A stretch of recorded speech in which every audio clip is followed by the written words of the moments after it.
मिथिला अपनी औकात से बाहर आ रही थी और अब तुम अपनी औकात से बाहर आ रही हो। मैंने अभी अपनी औकात दिखाई नहीं है। अगर औकात दिखा दी तो बर्बाद हो जाओगे। धमकी दे रही है तू मुझे? धमकी ही समझ लो, क्योंकि सीधी बात तो तुमको समझ में आएगी नहीं।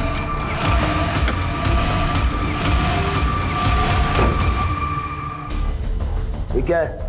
ये पीजी के नाम पे फिल्म स्टूडियो चला रहा था क्या? हाँ? और जब आरुषि को पता चल गया तो वो किसी को बता ना दे, इसलिए बिना रेंट के उसे रहने दिया। हाँ, बेटी की उम्र की लड़कियों के साथ ये कर रहा था। जब मिथिला और गार्गी को पता चल गया कि तेरी पोल ना खुल जाए, इसलिए दोनों को मार दिया। साहब मिथिला ने सुसाइड किया है।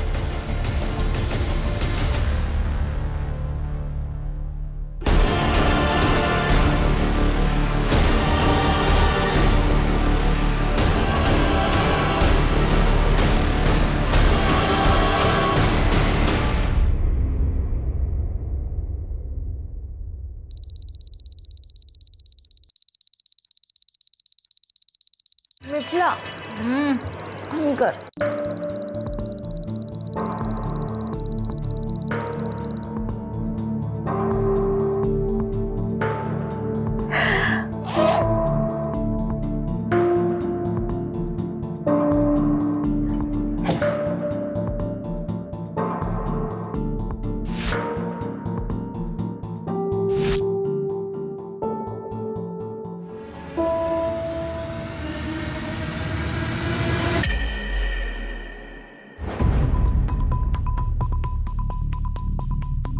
गार्गी, तूने फिर से टैप खुला छोड़ दिया था। यार ध्यान में नहीं रहा होगा मेरे। हाँ, पर पानी तो खत्म हो गया, टंकी खाली हो गई है, मुझे लेट हो रहा है। फिर से उस मकरन के पास जाना पड़ेगा, मोटर चलाने के लिए बोल लें। मतलब प्लीज यार। टैप तूने खोल के छोड़ा है, अब तू चलेगी मेरे साथ। अरे मत कर ऐसे, मेरे को लेट हो रहा है, उठ। मतलब क्या कर रही है यार? मेरे को अकेले नहीं जाना है, चल।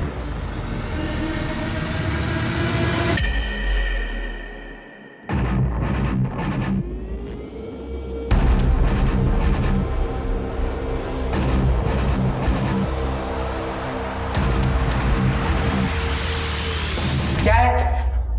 क्या काम है?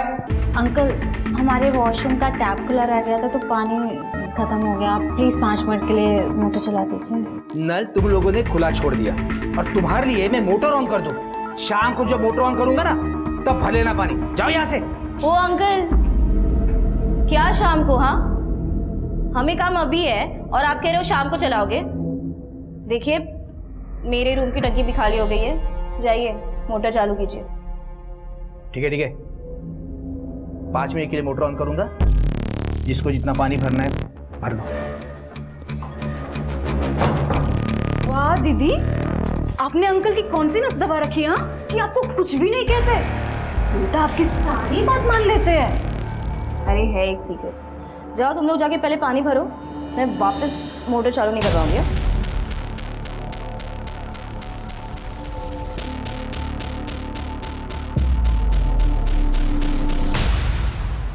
हाँ अक्षिता,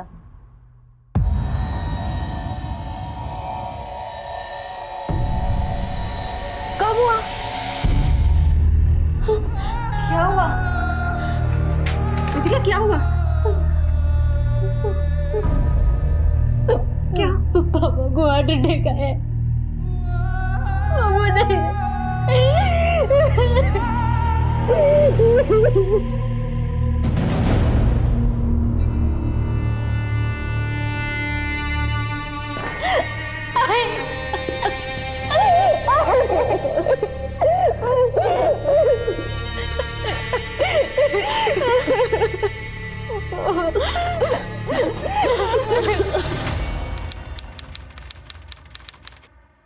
और कोई रास्ता नहीं है मेरे पास। बाबा हम लोगों के लिए कोई भी सेविंग छोड़ के नहीं गए। मैं पढ़ाई करना भी चाहूंगी तो भी नहीं कर पाऊंगी।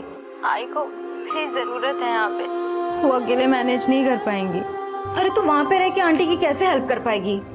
मिथिला, तुझे वहाँ पे कोई ढंग की जॉब नहीं मिलेगी। देख मेरी बात मान, पढ़ाई मत छोड़, लास्ट ईयर है ये। तू समझ रही है बात को?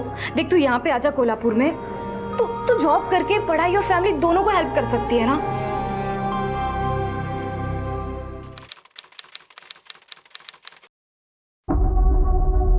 सुन मिथिला, तू ना टेंशन मत ले, मैं तुझे अपने एजेंट का नंबर देती हूँ, उसने मेरे लिए भी जॉब लगवाई थी, तेरे लिए भी कोई जॉब ढूंढ लेगा वो। हाँ ये देखो यहाँ पर हैं सब। दादा आप? पापा ने कॉल करके बताया नहीं कि आप आने वाले थे। अरे तुम्हारे पापा बता देते तो तुम्हारे दादा को तुम्हारी पंचायत कैसे पता चलती? हैं? देख लो, तुम्हारे पापा के पैसों से ये पढ़ाई चल रही है इनकी। घारकी के पापा के पैसे है ना, तो उससे वो पंचायत करे या पढ़ाई, आपको क्या करना है? अच्छा ये बताओ, तुम यहाँ पर रहने वाले हो या जाने वाले हो? नहीं, वो कमरा तुम्हारे लिए साफ करना पड़ेगा मुझे। नहीं अंकल, इसकी कोई ज़रूरत नहीं है, मैं कुछ देर में चला जाऊँगा। हाँ ठीक है।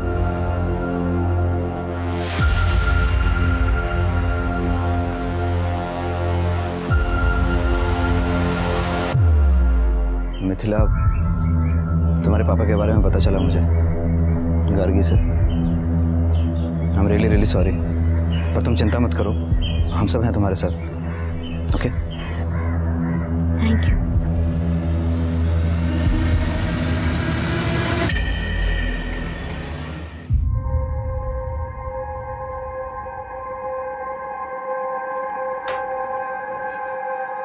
मिल गई जॉब?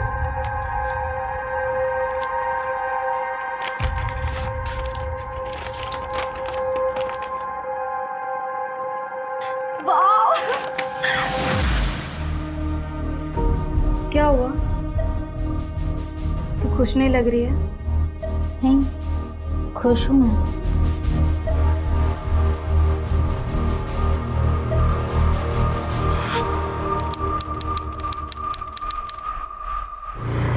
बस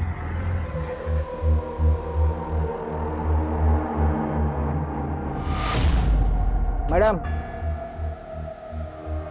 आपका पॉकेट। Thank you.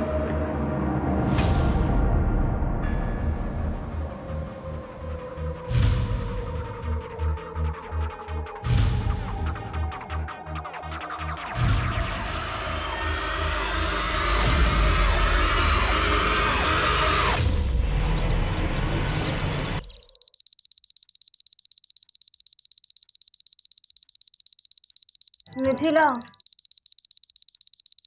मिथिला क्या करे फोन? मिथिला,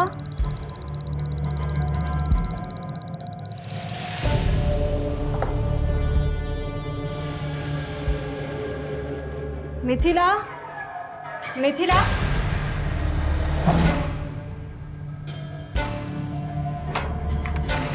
मिथिला, दीदी मिथिला को देखा क्या? यहाँ पे आई थी? नहीं। मिथिला? नहीं, अरे यहाँ नहीं आई। क्यों? क्या हुआ? अंकल, आपने मिथिला को देखा क्या? नहीं तो। कहाँ गई मिथिला? मिथिला, मिथिला, मिथिला, मिथिला, मिथिला क्या?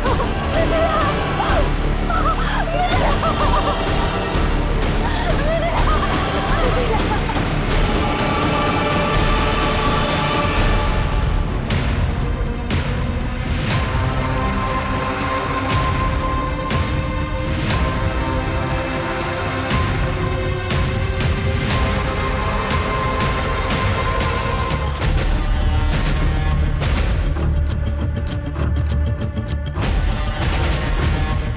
बॉडी पे कलाई काटने के अलावा और कोई घाव नहीं है। शायद इस लड़की ने सुसाइड किया है। किस चीज़ से काटी है गले? ब्लेड, चाकू कुछ मिला? नहीं सर, कोई सुसाइड नोट भी नहीं है। सिर्फ ऐसा कैसे हो सकता है कि लड़की ने अपनी कलाई काट ली? लड़की का कमरा चेक करो, हो सकता है वहाँ सुसाइड नोट भी मिल जाए। ये घर आप ही का है? हाँ, मेरा पुश्तैनी मकान है ये। क्या नाम है आपका? मकरन तांबे। वो जो लड़की है वो आपकी कौन लगती थी? साहब वो मेरी किराएदार है, किराएदार थी साहब, मिथिला हेगड़े। साहब वो ये जो है ना, ये गार्गी जो पहली वाली लड़की है ना, वो उसकी रूममेट है। क्या हुआ, सुबह जब इसकी आँख खुली तो मिथिला उसको कमरे में दिखी नहीं, इसलिए घबरा कर मेरे पास आई। फिर हम सब लोग उसको ढूंढने के लिए गए तो वो वहाँ ऊपर पड़ी मिली। क्या कर रही थी वो? वो ग्रेजुएशन करती थी साहब, और साथ साथ नौकरी भी करती थी। ये सारी लड़कियाँ मेरी किराएदार है। ये गार्गी जो है वो ग्रेजुएशन के 3rd ईयर में है। ये आरुषि है, ये नौकरी करती है और ये नैनिका है, वो ग्रेजुएशन के फर्स्ट ईयर में है। ये रेसिडेंशियल प्रॉपर्टी में आप गर्ल्स का पीजी हॉस्टल चला रहे हैं, लाइसेंस है आपके पास? हाँ साहब, लाइसेंस है मेरे पास। और साहब ये सारी लड़कियों का पुलिस वेरिफिकेशन भी हो गया है, ये मैडम जानती है ना मेरे को। साहब यहाँ पे जो भी नई लड़की आती है ना, मैं सबसे पहले उनका वेरिफिकेशन करवाता हूँ साहब।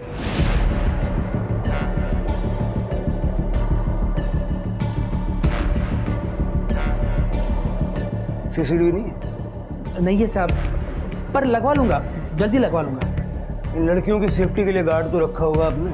अरे साहब मैं रिटायर आदमी हूँ साहब, ये जो किराया देती है उसमें से मुश्किल से मेरा खर्चा चलता है। अब मैं इतने कम पैसों में गार्ड कहाँ से रखूँगा? जब आप इन लड़कियों की सेफ्टी का कोई इंतजाम नहीं कर सकते तो ये गर्ल्स पीजी हॉस्टल चला क्यों रहे हैं? साहब 10 साल से हॉस्टल चला रहा हूँ साहब, और इनको किसी को कोई प्रॉब्लम नहीं है। और इन लड़कियों के पास उनके अपने कमरे की चाबियाँ भी हैं। आपकी फैमिली का? मेरी बीवी की डेथ हो गई साहब, मेरे कोई बच्चे नहीं है, इसीलिए इतना बड़ा घर है तो मैं कमरे किराए पे देता हूँ।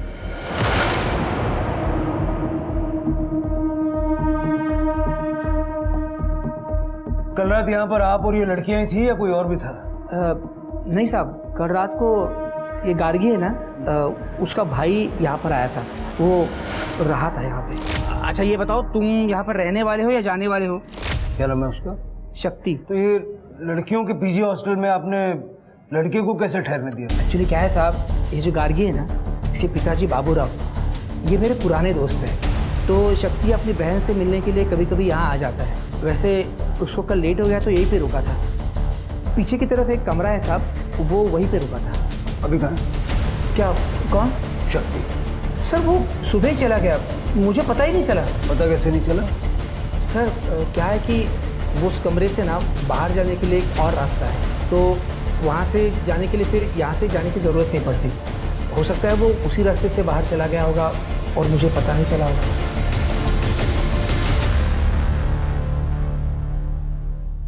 योगेश कुछ मिला? सर यहाँ पे कुछ नहीं है। चढ़ना ऊपर। Okay sir. चढ़ सकते हो? हाँ सर। आराम से आराम से।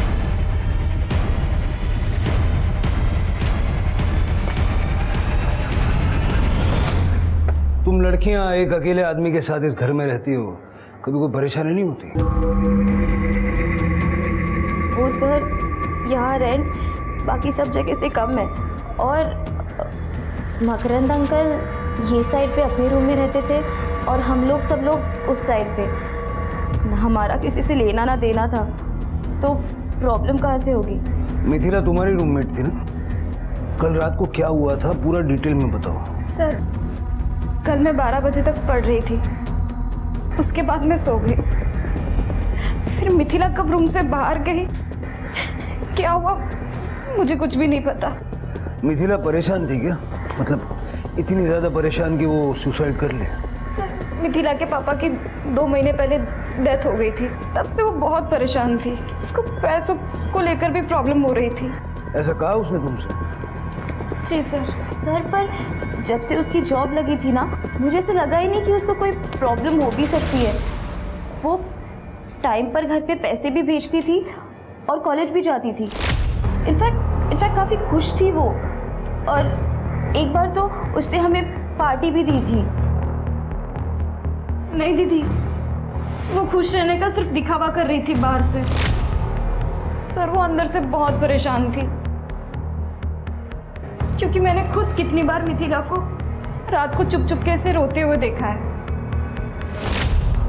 मिथिला का किसी से कोई अफेयर वगैरह था क्या? नहीं सर, अगर ऐसा कुछ होता तो वो मुझे जरूर बताती।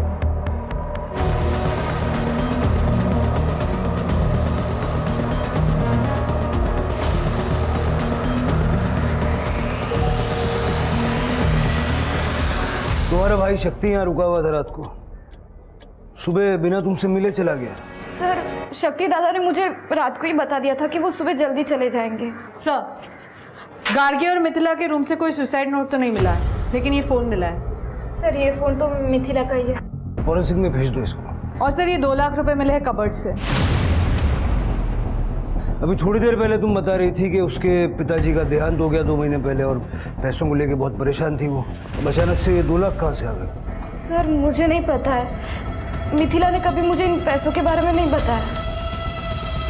अपने भाई को फोन करके बुलाओ, बात करनी है उससे। जी सर।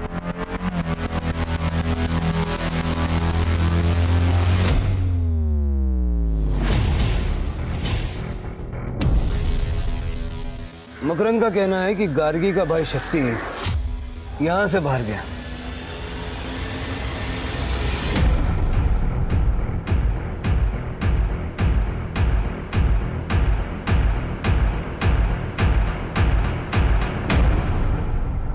शिर्के कहीं ऐसा तो नहीं है कि मिथिला का मर्डर करके सीन को सुसाइड में कन्वर्ट किया है? क्योंकि अदरवाइज ब्लेड चाकू जैसी कोई चीज तो हमें मिलती है जिससे उसने नष्ट कर दिया। मुझे भी ऐसा ही लगता है सर। ये बाउंड्री देखिए ना, इस पे कोई भी आसानी से चढ़ के घर की छत पे चढ़ सकता है, और अगर कोई ऊपर से मदद करने वाला हो तो ये काम और भी आसान है। हो सकता है कि आने वाला मिथिला का बॉयफ्रेंड हो या इन तीनों लड़कियों में से किसी एक का बॉयफ्रेंड। मिथिला और इन तीनों लड़कियों के साथ साथ मकरंद का सीडीआर भी निकल गया। पता करो कि इन चारों लड़कियों में आपस में बनती कैसे थी। इस मकरंद के साथ कोई मसला था क्या, या मोहल्ले का कोई मनचला मिथिला पे नजर रखे हुए था, उसे परेशान करता था? और तृप्ति, सबसे पहले मिथिला के ऑफिस जाके जो 2 लाख हमें मिले हैं, पता करो वो पैसा ऑफिस का तो नहीं। सर मैडम, ऑफिस के सारे पैसे की लेन देन मैं ही हैंडल करती हूँ। फिर मिथिला जैसी नई लड़की जो रिसेप्शनिस्ट हो उसे मैं 2 लाख रुपए क्यों दूंगी? आप चाहो तो हमारा लेजर चेक कर सकते हो मैडम, इसमें एक एक पैसे का हिसाब लिखा है। मिथिला को कोई प्रॉब्लम थी ऑफिस में? कोई लव अफेयर? ऑफिस में तो ऐसा कुछ भी नहीं था। फिर वो बाहर जाकर अपनी लाइफ में क्या करती थी, इसमें कंपनी का क्या लेना देना? घर जाने की इतनी क्या जल्दी थी कि सुबह 6 बजे निकल गए? सर, मिथिला के सुसाइड से शक्ति का क्या लेना देना? इसे तो मैं ही भेजता था गार्गी से मिलने के लिए, वरना ये वहां क्यों जाता? कल भी मैंने ही भेजा था इसे। मैं बात कर रहा हूँ ना उससे। बैठ जाइए। मिथिला से बातचीत होती थी तुम्हारी? हाँ सर, जरूरत भर की बात होती थी। जरूरत भर की? कोई यारी दोस्ती, प्यार मोहब्बत? नहीं सर, गार्गी यहीं बैठी है, ऐसा कुछ नहीं था सर, आप उसे पूछ सकते हैं।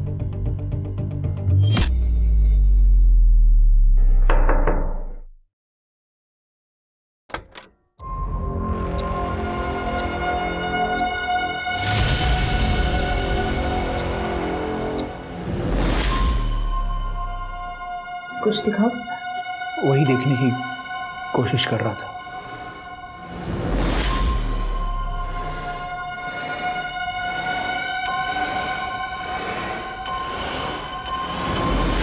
मिथिला 20,000 की सैलरी में जॉब कर रही थी, साथ साथ पढ़ाई कर रही थी और आपको भी पैसे भेज रही थी। उसकी जॉब लगे सिर्फ 2 महीने हुए थे, लेकिन उसके कबर्ड से हमें 2 लाख रुपया कैश मिला। उसके ऑफिस वाले ने दिए होंगे सर। उसके ऑफिस में हमने बात की, वो पैसा ऑफिस का नहीं है। ऐसा कौन हो सकता है जो मिथिला को इतना पैसा देगा? पता नहीं सर। मिथिला की जिंदगी में कोई लड़का? वो यहाँ कोल्हापुर में रहती थी। अगर उसकी जिंदगी में कोई लड़का था भी तो हमें कैसे पता होगा?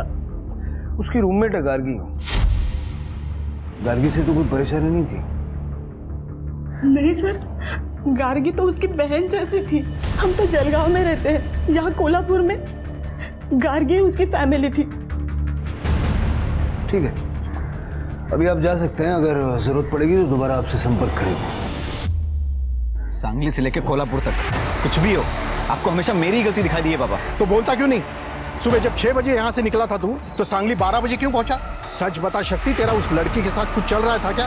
बाबा, अगर ऐसा कुछ भी होता दादा और मिथिला के बीच में तो मुझे तो पता ही होता ना।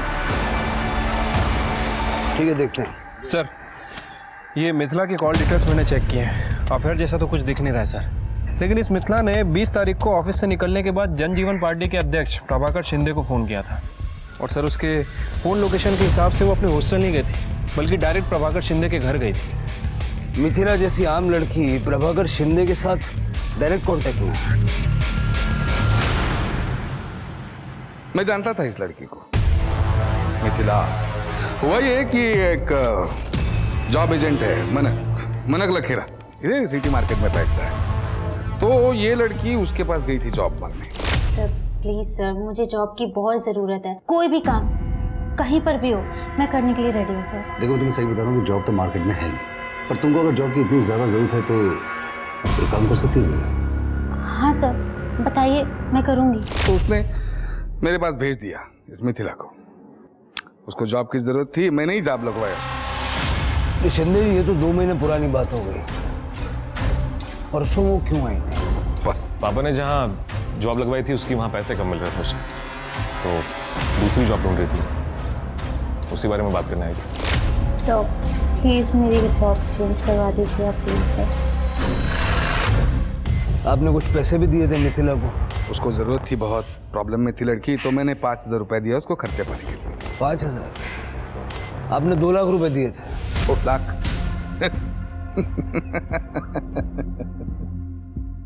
क्या धवल, इतने पैसे है क्या आजकल पॉलिटिक्स में? सर ये आपकी नजरिए का प्रॉब्लम है। सच कहता हूं, ऐसे किसी को भी 2-2 लाख बांटने जितने पैसे नहीं है मेरे पास। मैं मान रहा हूं ना, मैंने 5,000 रुपए दिए उसको, उसके ऊपर एक पैसा नहीं दिया। सर मिथिला ने मुझसे बात की थी। एक्चुअली क्या है कि वो जॉब बदलना चाहती थी और मार्केट की हालत इतनी खराब थी कि मैं चाहकर भी उसकी मदद कर नहीं सकता था। पर मैंने उसको ये कहा था कि तुम जो भी जॉब कर रही हो उसको कंटिन्यू रखो, और जैसी कोई नई जॉब आएगी मैं तुम्हें दे दूंगा। पता नहीं उसकी वजह से मुझे कॉल नहीं किया।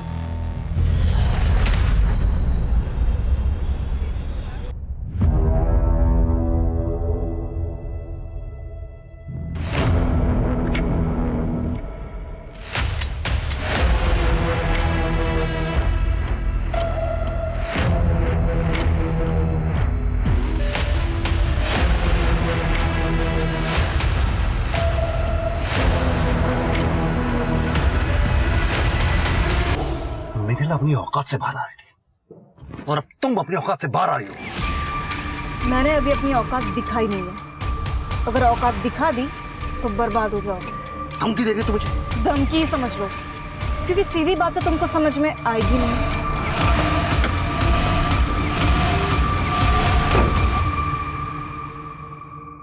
सर मिथिला की पोस्टमार्टम रिपोर्ट आ गई है। सर रिपोर्ट के हिसाब से मिथिला 2 मंथ प्रेग्नेंट थी, लेकिन उसने सुसाइड किया है या मर्डर ये कंफर्म नहीं हो पा रहा।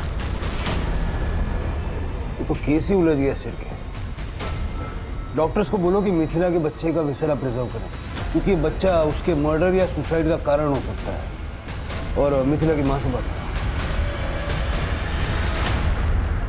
मैडम, मैं आपको पहले ही बता चुकी हूँ कि मैं किसी लड़की के बारे में नहीं जानती, तो फिर मैं कैसे बताऊँ कि मिथिला किसके बच्चे की माँ बनने वाली थी? गार्गी कहाँ गई थी? पता नहीं मैडम, हमारी सो के उठने से पहले ही वो रूम से कहीं चली गई थी। हमें नहीं पता गार्गी कहाँ है, और इनफैक्ट मिथिला की प्रेगनेंसी की बात भी हमारे लिए बहुत ज़्यादा शॉकिंग थी। तृप्ति, ये गार्गी का फ़ोन तो बंद आ रहा है। मेरी उसकी फादर से बात हुई, वो सांगली में ही है, लेकिन उन्हें भी नहीं पता कि गार्गी कहाँ है। ठीक है सर, मैं उसका फ़ोन सर्वेलेंस पे डालती हूँ ट्रैकिंग के लिए। सर मैम, मुझे आप लोगों को कुछ बताना था। कुछ जिस दिन मिथिला की डेड बॉडी टेरेस पर मिली थी, गार्गी बहुत ज़्यादा ही परेशान थी। इतनी परेशान कि जैसे उसे पहले से ही पता हो कि मिथिला को कुछ हो गया है। कहना क्या चाहती हैं आप? सर मैं बस इतना कहना चाहती हूँ कि मिथिला की डेथ के बाद से गार्गी बहुत ज़्यादा अजीब बिहेव कर रही है।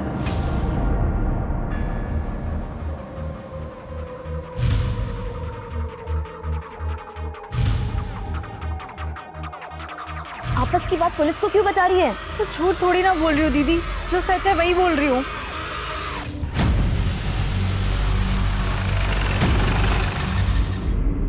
सर यहाँ 1 महीने पहले टेक्निकल रीजंस की वजह से कंस्ट्रक्शन का काम बंद हो गया था, लेकिन आज जब लेबर्स फिर से काम शुरू करने आए तो उन्हें खुदाई में ये डेड बॉडी मिली और लेबरर्स ने हमें इन्फॉर्म किया है। गार्गी की बॉडी है सर। पहले मिथिला और अब आपकी बेटी गार्गी, दोनों का इस तरह से मारा जाना इत्तेफाक तो नहीं हो सकता। पॉसिबल है कि गार्गी को मिथिला के बारे में या उसकी मौत के बारे में कुछ ऐसा पता था जो मिथिला का किलर नहीं चाहता था कि गार्गी सबको बताए, और इसीलिए उसने गार्गी को मार दिया।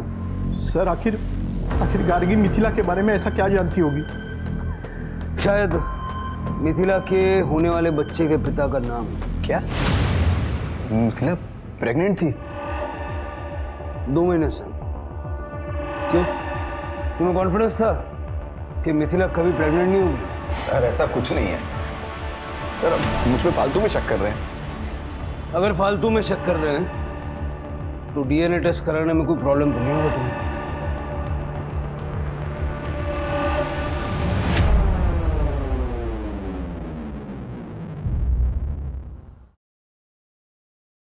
आरुषि दी,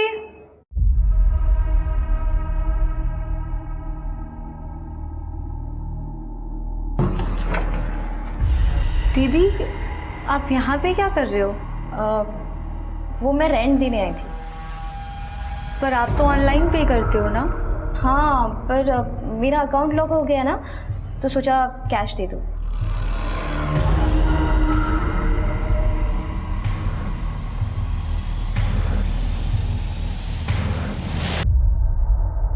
सर, गार्गी की मौत गला घोटने की वजह से हुई है। 24 से 25 जनवरी की रात 2 से 5 बजे के बीच, जिस रात गार्गी हॉस्टल से गायब हुई थी। सर, मैंने गार्गी के फ़ोन लोकेशन और कॉल डिटेल्स चेक की है। एक इम्पॉर्टेंट बात सामने आई है। सर, इनके हिसाब से गार्गी भी प्रभाकर शिंदे के यहाँ गई थी 25 तारीख को रात में 1 बजे।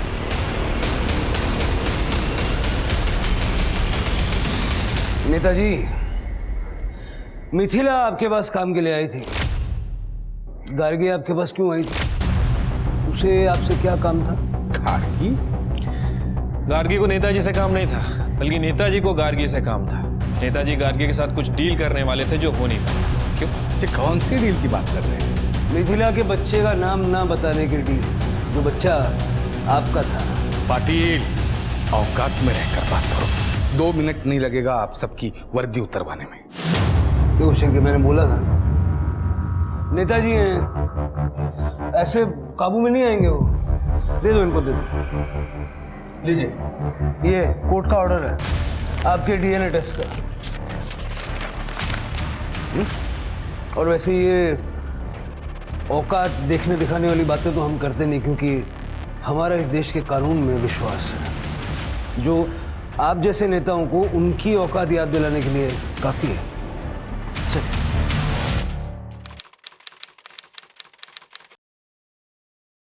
सर, मिथिला के बच्चे का डीएनए शक्ति से मैच नहीं कर रहा है, लेकिन प्रभाकर शिंदे से 50% मैच कर रहा है।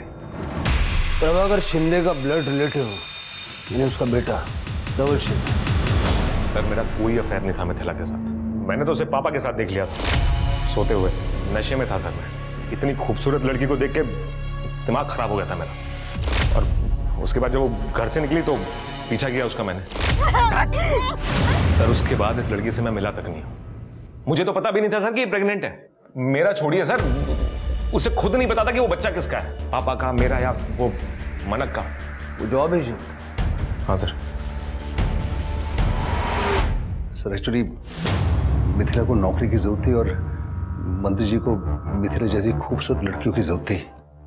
बस इसीलिए मैं मिथिला को मंत्री जी के पास लेकर गया था। हम जैसे नेता जनता की सेवा के लिए तो है।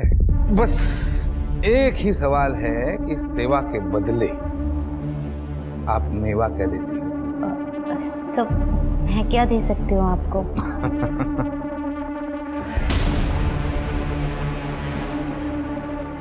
खुद की तरफ देख के देखो क्या दे सकती हो। एक बार हाँ बोलकर तो देखो। दुनिया कदमों में लाके रख दूंगा। दुनिया। हाँ? अरे मिथिला अच्छी लड़की, लेकिन सर उसको पैसों की जरूरत थी। इसी वो दिन भाग जरूर गई, लेकिन 2 दिन के बाद फिर मेरे ऑफिस में वो आई थी। सर प्लीज मुझे एक बार मंत्री जी से मिलवा दीजिए। अब मैं इस बार नहीं भागूंगी सर। सर मुझे जॉब की बहुत जरूरत है। तुम भागोगी या नहीं भागोगी ये तो अब मुझे टेस्ट करना पड़ेगा। अरे तो तुम के दलाल अपना झूठा मेरे को भेजेगा तू सही। अरे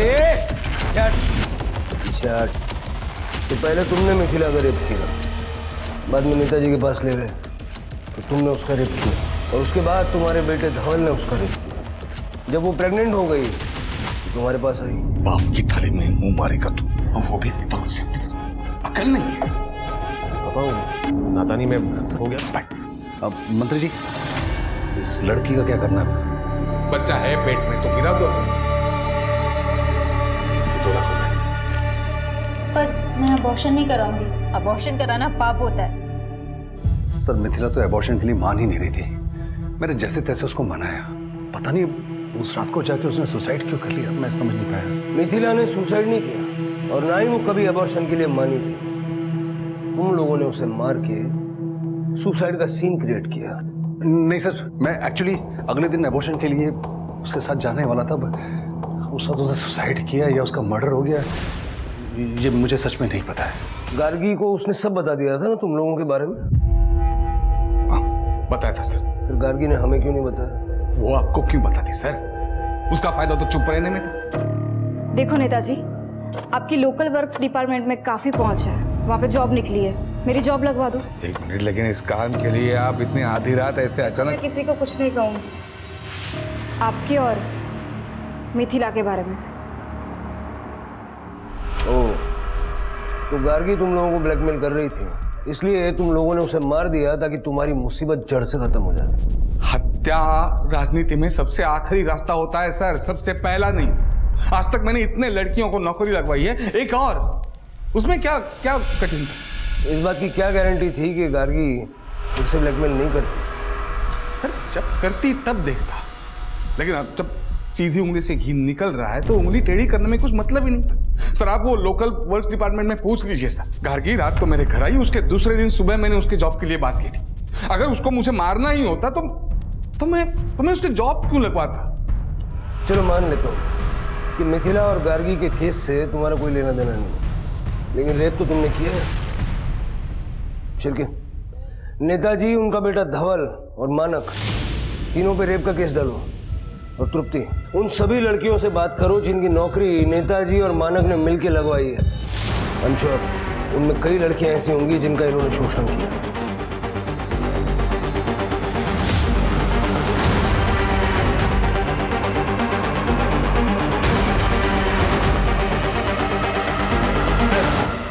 ये प्रभाकर सही कह रहा था। इसने एक लोकल वर्क डिपार्टमेंट में गार्गी की जॉब के लिए बात भी की थी सर। लेकिन जनवरी 22, 23, 24 प्रभाकर, उसका बेटा धवल और वो जॉब एजेंट मानक, इन तीनों की फ़ोन की लोकेशन ना तो मिथिला के हॉस्टल के पास की है और ना ही उस कंस्ट्रक्शन साइट की जहाँ में गार्गी की डेड बॉडी मिली। इन दोनों केसेस को फिर से खंगालो शिल्के। हो सकता है किसी ने इस बात का फ़ायदा उठा के गार्गी और मिथिला का मर्डर किया है। ये दोनों इन चक्करों में उलझी हुई हैं और पुलिस दूसरी बातों पर ध्यान नहीं देगी। ठीक है सर। सर मैं तो 6 महीने से ज़्यादा नहीं रह पाई मकरंद अंकल के पीजी में। वो लड़कियों को ना ऐसे घूरते थे जैसे खा ही जाएंगे। वहाँ तो सिर्फ आरुषि ही रह सकती थी और वो अभी भी वहीं रह रही है। आरुषि? Yes madam. वैसे तो मकरंद अंकल सब लड़कियों पर बहुत हावी रहते थे, लेकिन आरुषि को वो कुछ बोल ही नहीं पाते थे। लगता है डरते थे वो उससे। सर ये मकरंद कैरेक्टर का ढीला आदमी है। इस रीज़न के वजह से मकरंद के पीजी में कोई लड़कियां ज़्यादा दिन तक रुक नहीं पाती थी। लेकिन सर ये आरुषि पिछले 3 साल से मकरंद के पीजी में रह रही है। और सर मकरंद के पीजी में जितनी भी लड़कियां हैं सभी का कहना है कि मकरंद आरुषि से डरता है। और मैंने मकरंद के बैंक स्टेटमेंट भी चेक किए हैं सर। सभी लड़कियों ने पीजी का रेगुलर रेंट उस पर ट्रांसफ़र किया है, लेकिन आरुषि का कोई भी रिकॉर्ड नहीं है। मतलब ये आरुषि रेंट नहीं देती? सर सिर्फ आरुषि ही नहीं, आरुषि की रूममेट नैनिका जो मकरंद के पीजी में 4 महीने पहले शिफ्ट हुई है, उसने भी सिर्फ मकरंद को 1 महीने का रेंट दिया है। उसके बाद उसने भी मकरंद को रेंट देना बंद कर दिया है। सर आरुषि दी ने बोला था कि मैं उन्हें अपना रेंट दे दिया करूँ, तो फिर अपना रेंट मिलाकर मकरंद अंकल को पे कर दिया करेंगी। तो मैं वही करती थी, मैं हर महीने अपने हिस्से का रेंट आरुषि दी को दे दिया करती थी। नैनिका तुम्हें पता है आरुषि ने पिछले 3 साल से रेंट का 1 रुपया भी नहीं दिया है। इनफैक्ट वो तुम्हारे पैसे भी अपने पास रख रही थी। नहीं सर, मैं अपना और नैनिका का रेंट मकरंद अंकल को कैश में देती थी। अगर रेंट कैश में देती थी तो मकरंद कोई रिसीट वगैरह देता होगा ना, दिखा दो। सर इतने दिन से हम वहाँ रह रहे थे, इतना भरोसा तो था अंकल पे। कितना रेंट है तुम्हारा? 6000। तो ये 6000 तुम घर पे तो छापती नहीं होगी ना, बैंक से विड्रॉ करती होगी। अपना बैंक का स्टेटमेंट दे दो। वो सर साफ साफ बताओ, तुम्हारे और मकरंद के बीच क्या चल रहा था जो वो तुमसे रेंट नहीं ले रहा था? चक्कर चल रहा था आरुषि दी का मकरंद अंकल के साथ, ऐसा सारी पीजी की लड़कियां बोलती थी। सर चक्कर तो उस नैनिका का चल रहा था गार्गी के भाई शक्ति के साथ। सर ये बात सच है कि मैं शक्ति को पसंद करती थी, लेकिन वो 1 नंबर का कमीना है। अगर मेरा बस चले ना तो मैं उसका मुंह नोच लूँ। क्यों?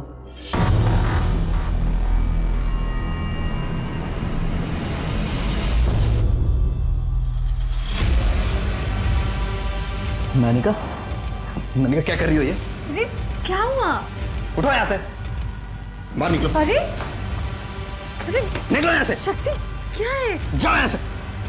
शक्ति क्यों ऐसे हरकत कर रहे हो? दादा क्या हुआ? पूछो इस नानिका से, जबरदस्ती गले पड़ी है मेरे। ओए शक्ति, एक तो सुबह से मेरे आगे पीछे घूम रहा है और अभी बोल रहा है मैं तेरे गले पड़ी हूँ। हाँ, सीधा सीधा बोलना कि तेरे बता कुछ भी नहीं है। नहीं क्या? अपने भाई का इलाज कराओ वरना मोहल्ले वाले ना शादी के बाद मजे लूटेंगे। तमीज अपना मुंह संभाल के बात कर। शक्ति ने तुम्हारी बेइज्जती कर दी और गार्गी ने सबके सामने तुम्हें थप्पड़ मारा। बुरा तो बहुत लगा होगा तुम्हें। हाँ सर, लगा तो था। इसी वजह से गार्गी और मेरे बीच में बात नहीं होती थी। शक्ति गार्गी का भाई था, गार्गी मिथिला की रूममेट थी। उन दोनों ने नैनिका को सपोर्ट नहीं किया, समझ में आता। लेकिन तुम तो नैनिका की रूममेट थी, तुम्हें तो उसे सपोर्ट करना चाहिए था। मैं कैसे सपोर्ट करती उसको सर? मैं जानती थी कि नैनिका खुद अपने आप को फोर्स करती थी शक्ति पर। मैंने खुद देखा है सर। खुद देखा मतलब? दरअसल वो पीजी हॉस्टल सिर्फ हॉस्टल नहीं है, मकरंद अंकल का फिल्म स्टूडियो है।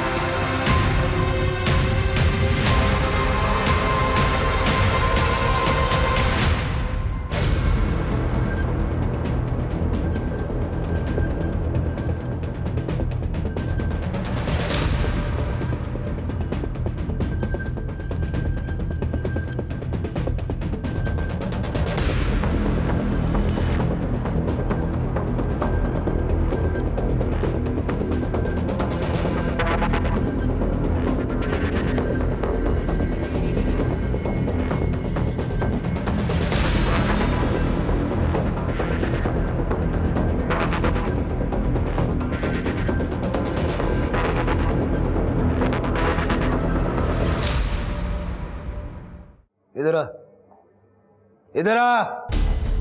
ये क्या है? ये पीजी के नाम पे फिल्म स्टूडियो चला रहा था क्या? हाँ? और जब आरुषि को पता चल गया तो वो किसी को बता ना दे, इसलिए बिना रेंट के उसे रहने दिया। हाँ, बेटी की उम्र की लड़कियों के साथ ये कर रहा था। जब मिथिला और गार्गी को पता चल गया कि तेरी पोल ना खुल जाए, इसलिए दोनों को मार दिया। साहब मिथिला ने सुसाइड किया है, आप फुटेज में देख लो।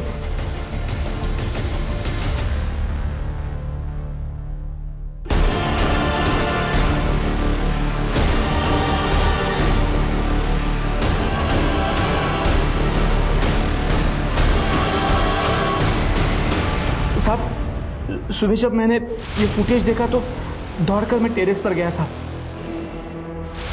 तब तक मिथिला मर चुकी थी। उसने अपनी हाथ की कलाई काटने के लिए मेरे किचन का चाकू इस्तेमाल किया था। मैं डर गया, इसीलिए चाकू लेकर वहां से भाग गया। साहब आरुषि जानती है सब कुछ, उसने भी फुटेज देखा है सारा। और गार्गी? उसका नहीं पता साहब मुझे, वो तो अपने कमरे में थी नहीं। उस रात कार में बैठकर वो गार्गी के जाने का फुटेज है? हाँ है।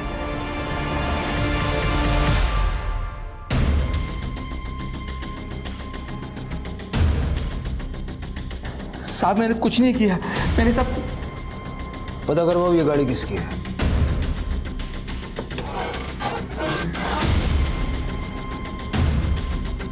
सर इधर आइए। ये देखिए सर, इन औजारों में लगी मिट्टी को लैब में टेस्टिंग के लिए भेजो। और कंस्ट्रक्शन साइट की मिट्टी से ये मिट्टी मैच होती है, देखो। मेहमान आ गए क्या थाने? जी सर। तुम्हारी गाड़ी में जो औजार है ना, उनकी मिट्टी कंस्ट्रक्शन साइट की मिट्टी से 100% मैच होती है। अब ज्यादा मेहनत मत करवाओ, बताओ क्यों मारा गार्गी? सर मैंने नहीं मारा गार्गी को। देखो ये तुम्हारी गाड़ी है, कहाँ जा रही है गार्गी इसमें बैठ के? हाँ सर, ये कार तो मेरी है, लेकिन ये कार हमेशा गैरेज में खड़ी रहती है। कभी कभी मेरा बेटा शक्ति इसे निकालता है ताकि चलती फिरती रहे। 24-25 जनवरी की रात को शक्ति लेके गया था ये गाड़ी। 24-25? हाँ सर, शक्ति के किसी दोस्त का बर्थडे था तो वो ये कार लेकर गया था।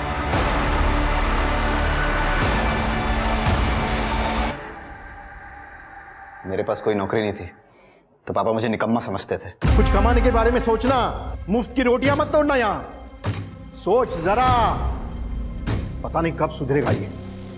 गार्गी का चौकीदार बना के रखा था मुझे, जब देखो तब उसको देखने के लिए भेज देते थे। यहाँ तक कि सारा पैसा उसकी पढ़ाई पे खर्च कर देते थे। मैं समझ गया था कि गार्गी के रहते हुए मुझे पापा से एक भी ढेला मिलने वाला नहीं है। गार्गी को रास्ते से हटाना बहुत जरूरी था। सबसे पहले मैंने गार्गी की लाश को डंप करने की जगह ढूंढी, फिर उसे बुरा दिखाने के लिए मैंने गार्गी और नैनिका में झगड़ा करवाया। अपने भाई का इलाज कराओ, वरना मोहल्ले वाले ना शादी के बाद मजे लूटेंगे। तमीज, अपना मुंह संभाल के बात कर। मेरी प्लानिंग हो चुकी थी। गार्गी को मिथिला ने अपनी प्रेगनेंसी और रेप के बारे में बताया। तब मैं हॉस्टल में ही था, गार्गी ने मुझे बताया। वो तो पुलिस में जाने वाली थी। फिर मैंने उसे ब्लैकमेल करके लोकल वर्क्स डिपार्टमेंट में काम लेने का सपना दिखाया। लेकिन फिर उसी रात मिथिला ने सुसाइड कर लिया। मुझे लगा गार्गी पुलिस को सब बता देगी, लेकिन जॉब की वजह से उसने पुलिस को कुछ नहीं बताया। और यही तो मुझे चाहिए था। क्या चाहिए? सर, मिथिला के केस में आपको प्रभाकर के बारे में पता चला। गार्गी प्रभाकर को ब्लैकमेल कर रही है, ये पता चला तो पुलिस का सारा डाउट तो प्रभाकर के ऊपर जाएगा, मेरे ऊपर किसी का ध्यान ही नहीं जाएगा। मेरी प्लानिंग के हिसाब से मैं गार्गी को प्रभाकर के पास ले गया। गार्गी ने प्रभाकर को ब्लैकमेल किया, फिर मैं गार्गी को एक सुनसान जगह पर लेके गया। क्या हुआ भाई? पीछे से कुछ आवाज आ रही है, तुम बैठो मैं देखता हूँ।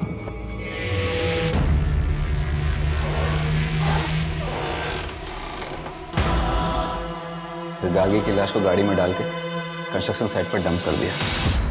भगवान तेरे जैसा भाई किसी बहन को ना दे।